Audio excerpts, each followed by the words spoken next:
係各位YouTube 嘅新嘅網友，大家好；海外油管嘅網友亦都大家好啊。馬上知乎賽後民間嘅賽後報告。今日咧係2026年嘅4月27號。琴日有3場嘅大賽咧，就香港嘅代表咧就全部咧係收歸我哋自己香港立晒所有冠軍嚇。3隻亦都係實至名歸。海外代表係咪拍得唔好咧？或者你調翻轉都可以咁講，真係如果以騎師嘅質素啊，特別我諗主要都係騎師啦，馬就即係大家都因為有啲要飛過嚟，咁始終嗰個水土啊適應啊係真係要一定嘅時間嘅嚇。咁你香港嘅馬去外面跑都係一樣啦。咁所以咧，如果你話你問我邊隻先係真真正正嘅香港嘅馬王咧？咁我當然都係會選浪漫勇士。琴日咧呢一隻8歲之齡嘅馬嚟講咧，你根本真係一啲都睇唔出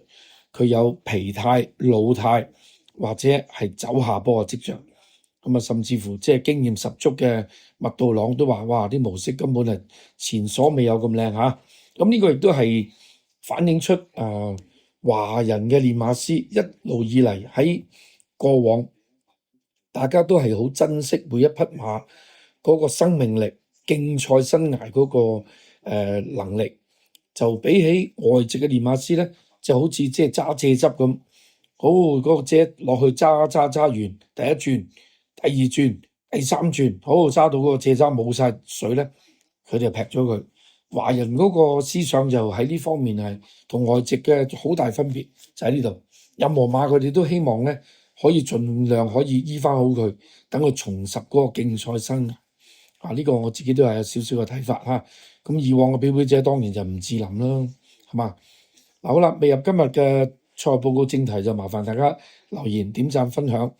記住，我哋好快咧就會喺沈國成賽馬汽車工作室再同大家咧係見面嚇，因為嗰邊咧始終都係我哋個主流嗰個YouTube 嘅媒介。今次喺呢度咧，我哋盡量咧係重新定位，我哋點樣可以喺呢個香港嘅新時代特色賽馬入邊咧，係可以為大家提供即係個賽馬嘅娛樂。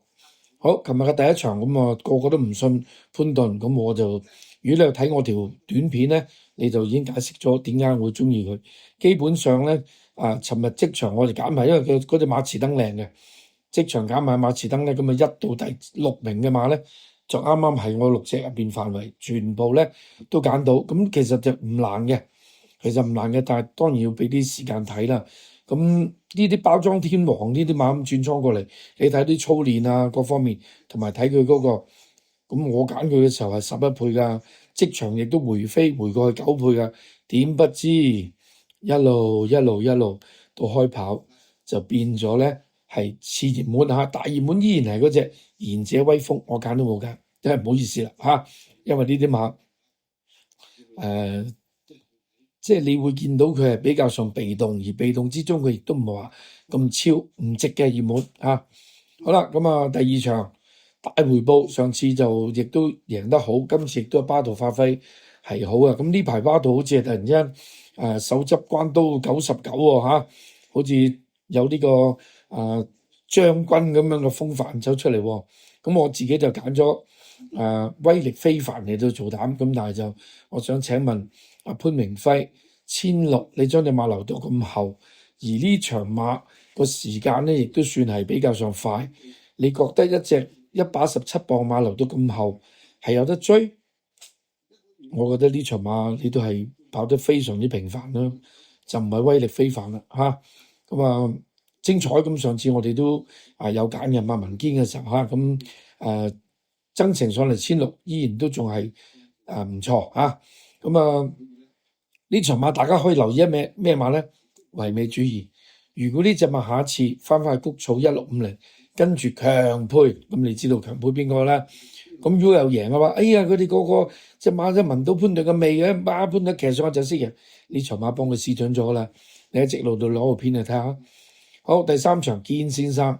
如果競賽小組可以係秋後算賬，應該將堅先生上次一場馬叫翻田泰安、季福特上去問下佢，究竟你係點樣跑呢場馬？策騎指示係點樣？足夠係停賽，天天更好，自加一磅，當然啦。新力加、幸福約定全部實力加下，全部都係範圍之內。咁呢場馬咧，只要你識得將嗰隻超和平唔好嚟做膽，呢場馬中晒。咁超和平係嗰個閘後邊個脾氣突然間發得好大，咁係咪因為咁而輸咗咧？咁唔緊要啦。一般咧呢啲咁樣嘅追補尾馬咧，我都好少係去追嘅。好啦，琴日第4場咧就好彩咧，就有何澤堯咧就為華將咧係挽回少少面子。琴日真係好似大家去咗外國跑馬咁。咁但係咧就呢隻勁勇王區特別呢個馬主老牌馬主，真係即係喺嗰個行動上面，你都見到佢係阿朱家樂先生都已經有少少寒寒地背咁樣，但係依然堅持入去拉頭馬，呢個係真係值得大家係致敬。咁呢場馬我亦都一樣我咧就揀咗呢隻部族高手嚟到做膽，因為我都想支持周俊樂。咁男神勁勇王區都有嘅，咁但係唔緊要啦，就中咗呢個腳啦咁就估唔到呢條 Q 咧，原來咧走出嚟都幾好分喎，300幾蚊咁呢隻腳即係貴咗啲好啦，咁星光快區亦都一樣啦，即係配合嗌到嗱，真係呢啲 money jockey money jockey，幾日之星差唔多啦，因為亦都有拉壞咗啦，隻馬即係有 upset 過咧，你突然間你又想佢跑，想跑，隻馬唔知道想跑定唔跑，呢個就係嗰個奇怪嘅地方咁賽前有好多人都留意咧綠色鐵器嘅，咁隻馬出嚟太瘦咁再留意下佢操練先啦。好，去到第5場，咁呢啲唔使講啦好，第6場，咁調翻轉咁講，我覺得琴日馬會如果可以將呢個嘉應高升，即係輕輕係提示下，可唔可以做到1分7秒以內咧？我覺得琴日咧就更加有意義，做到嘅，佢撳住個終點1分7秒01，咁仲有喺個頒獎嘅時候咧就喧賓奪主啦。呢個我覺得馬會應該要自己檢討下啦，因為你收咗呢個富衛保險咁多錢。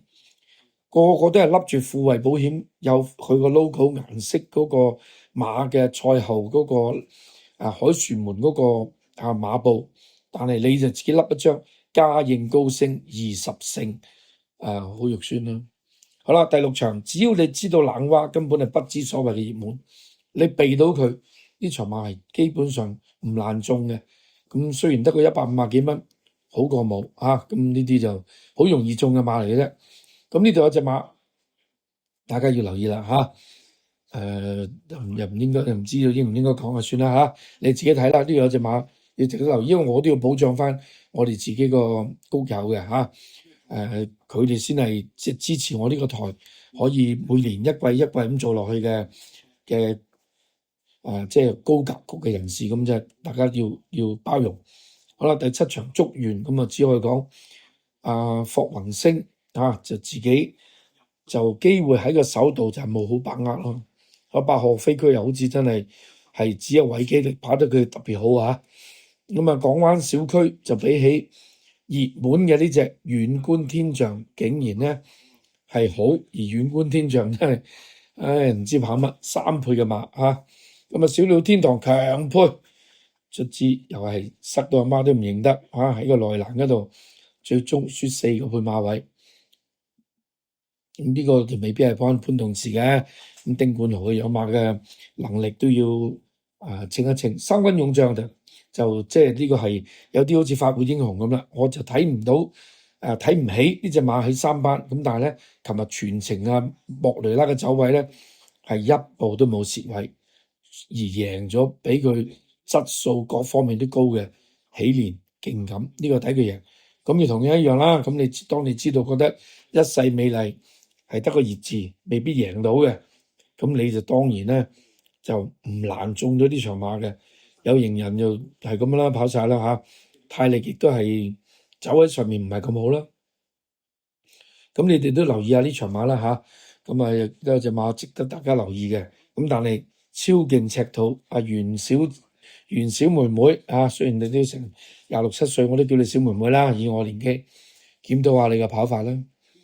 好，去到第9場咁啊，勇士就行咁，即係神操咁嘅姿態翻嚟，呢個就不可多得啦，真正嘅馬王啊！第10場火悟空加翻個眼罩，啊果然脫胎換骨，呢隻亦都一樣，我就覺得佢3班有啲咁多盡，咁啊佢就轉咗個眼罩而跟住贏，咁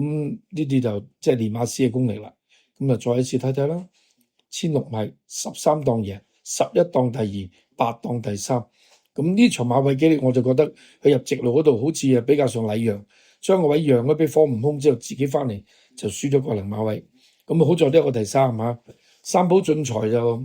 係咁啦，將大家兒華起嘅時候佢放喺前面咁啊，200幾倍走咗入第4，再出跟唔跟啊？你跟我就未必啦嚇。咁啊失望嘅馬當然咧就星環啦，上次跑得咁好，咁呢場就竟然咧就一下咧就又好似打翻落冷宮嘅話，咁但係檢驗完之後亦都冇咩唔同嚇。好，琴日嘅第11場騎師大兜亂，騎師大兜轉，咁我亦都喺 YouTube 度同大家講，咁啊唔好理佢咁多啦嚇。咁啊由潘頓嗰啲馬一路數落嚟，跟住咧就買3隻練馬師團體馬，咁果然咧3隻練馬師團體馬咧都喺2、3、4，咁只係輸俾時時歡欣。咁如果你話，咦咁啱，我將3隻練馬師團體馬做3膽複式，咁咧你就唔難中嘅喎，嗰個4重彩